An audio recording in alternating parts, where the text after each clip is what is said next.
तादाद में लोग बाहर जाते हैं, पलायन करते हैं। जहां बिहार का पैसा दूसरे प्रदेशों में जाता है, अरबों खरबों करोड़ रुपए खर्च हो पाता है, बाहर जाता है। ये बड़ा कारण है जिससे हमारा बिहार गरीब होता जा रहा है, क्योंकि बिहार में पैसे खर्च नहीं हो पा रहा। हम लोगों ने देखा कि नीतीश कुमार जी थक चुके हैं, उनसे बिहार संभल नहीं रहा, और कहीं ना कहीं से एक नकारात्मकता उनके अंदर दिखी है। जब हम लोगों ने 10 लाख सरकारी नौकरी पहले कलम और पहले मंत्रिमंडल में देने का संकल्प रखा बिहार के सामने, तो कहीं ना कहीं से बड़ी नकारात्मकता भरी टिप्पणियां नीतीश कुमार जी ने की। ऐसे कह रहे थे जैसे ये काम हो ही नहीं सकता, असंभव है। आज के दौर में जब लोग चांद पे चले जाते हैं, तो बिहार में कारखाने और नौकरियां क्यों नहीं मिल सकती। नीतीश कुमार जी ने कहा,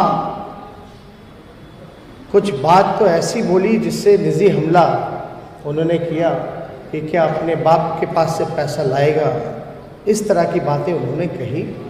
हालांकि बड़े हैं, कुछ भी कह सकते हैं, वो गाली दे या कुछ भी कोसे, उनका सब कुछ जो है हमारे को आशीर्वाद के रूप में लगता है। जब लैंडलॉक्ड स्टेट की बात उन्होंने की थी, तो उन्होंने कहा था कि बिहार में उद्योग नहीं लग सकते, कारखाने नहीं लग सकते, नौकरियां नहीं दी जा सकती। हमने कहा था तब तो पंजाब और हरियाणा, राजस्थान भी लैंडलॉक्ड स्टेट है, तो वहाँ कारखाने क्यों लगे हैं। बिहार के लोग पंजाब हरियाणा जा कर के रोजी रोटी क्यों कमाते हैं, उन फैक्ट्रियों कारखानों में क्यों काम करते हैं। हालांकि इसके बाद कोई जवाब नीतीश जी का आया नहीं, और ये बार बार वो कहते हैं नीतीश कुमार जी कि हमने जो है 6 लाख लोगों को रोजगार दिया 15 साल में। ध्यान से सुनिएगा, ये महत्वपूर्ण बात है। वो बार बार कहते हैं कि हमने 6 लाख नौकरियां दी, लेकिन नीतीश कुमार जी ने ये कभी नहीं बोला कि सारे कॉन्ट्रैक्ट पे नौकरियां थी, पक्की नौकरियां नहीं थी। वो जितने भी थे संविदा पे बहाली निकालते हैं, संविदाएं पे। ये क्यों नहीं बोलते कि भाई हमने पक्की नौकरियां दी। और जब हम कह रहे हैं 10 लाख नौकरियां हम देंगे, तो उनको शक होता है कि पैसा कहां से लाएंगे। तो हमने पहले भी बताया था, पैसा बिहार का कुल बजट 2,11,13,000 करोड़ रुपए का है, जो कि 40% खर्च नहीं कर पाते, जो कि 80,000 करोड़ होता है। एक 80,000 करोड़ अलग है जो बिहार सरकार खर्च नहीं कर पाती। दूसरा, राइट फॉर एजुकेशन, जो सेंट्रल से जो फंड मिलता है लगभग 24 से 25,000 करोड़, वो ये पैसा जो है लौटा देते हैं। लेकिन मैं सुशील कुमार मोदी जी को, नीतीश जी को ये कहना चाहता हूं कि हमारे पास पैसा है, लेकिन इच्छा शक्ति होनी चाहिए, जो कि आप दोनों के पास नहीं है, और आप दोनों से बिहार संभल नहीं रहा, क्योंकि आप लोग थक चुके हैं।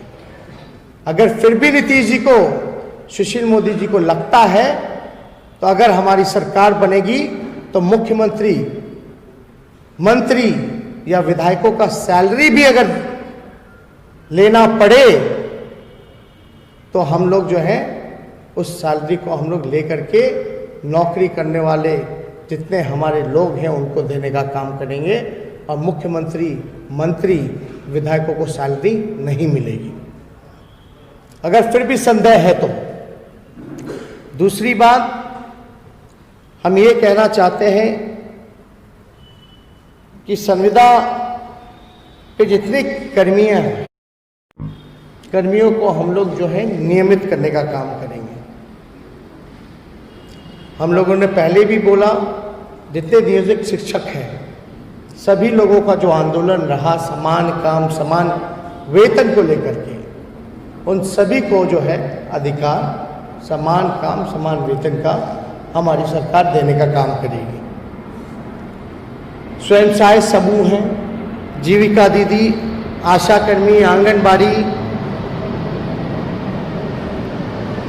रसोइया सहित तमाम अन्य साथी जिनका मानदेय को हम लोग जो है दुगुना से तीन गुना बढ़ाने का काम करेंगे और नियमित करेंगे।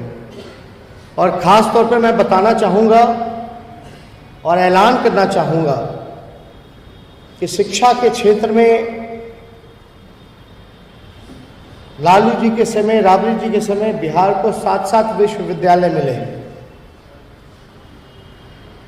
नीतीश जी इस पे कभी चर्चा नहीं करते हैं, कोई बात नहीं करते हैं। लेकिन हमारी जब सरकार बनेगी तो बेगूसराय में राष्ट्रकवि दिनकर के सम्मान में एक विश्वविद्यालय की स्थापना की जाएगी। दूसरा विश्वविद्यालय मिथिलांचल में जननायक स्वर्गीय कर्पूरी ठाकुर जी के नाम पे हम लोग एक विश्वविद्यालय का स्थापना करेंगे जो कि मिथिलांचल में होगा।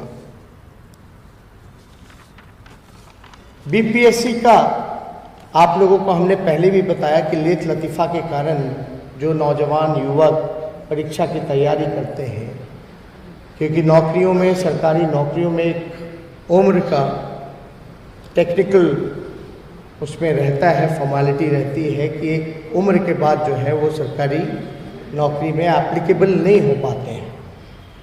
तो हमने कहा था कि अगर बीपीएससी 4, 5, 6 साल लगाता है तो इसका नुकसान हमारा युवा जो एड़ी चोटी दिन रात लगा करके मेहनत करके जो इस कंपटीशन की तैयारी करता है और बीपीएससी के गलती के वजह से वो इसका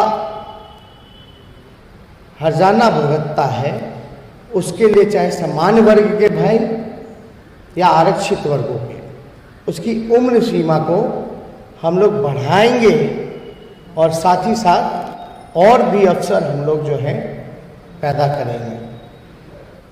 नीतीश कुमार जी 6 लाख कहते हैं, सारे कॉन्ट्रैक्ट पे नौकरियां और 1-2 पक्की नौकरियां होती भी हैं जो कि कोर्ट के आदेश के बाद होती है। उस प्रक्रिया को भी पूरी करने में ये 5-6 साल लगा देते हैं।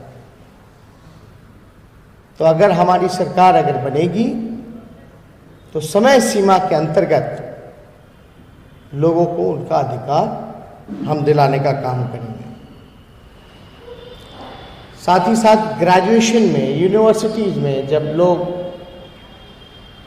होना चाहिए कि 3 साल में ग्रेजुएशन का डिग्री जो है उनको मिलना चाहिए। अब 6 साल में भी नहीं मिल पाता है, 7 साल में भी नहीं मिल पाता है। तो हम समय सीमा के अंदर 3 साल के अंदर उनको ग्रेजुएशन का डिग्री दिलवाने का काम करेंगे। साथ ही साथ बिजली बिहार में सबसे महंगा है पूरे देश में, क्योंकि बिजली का उत्पादन जो है बिहार सरकार खुद नहीं करती है बल्कि खरीदती है और दुगुने रेट पे बेचती है। मान लो 4 रुपये पर यूनिट पे खरीदा तो 8 रुपये पर यूनिट में आपको बेचा। इस वजह से देश में अगर सबसे महंगा बिजली है तो वो बिहार में है। अगर हमारी सरकार बनेगी तो हम खुद बिहार सरकार बिजली को पैदा करेंगे, प्रोड्यूस करेंगे, उत्पादन करेंगे।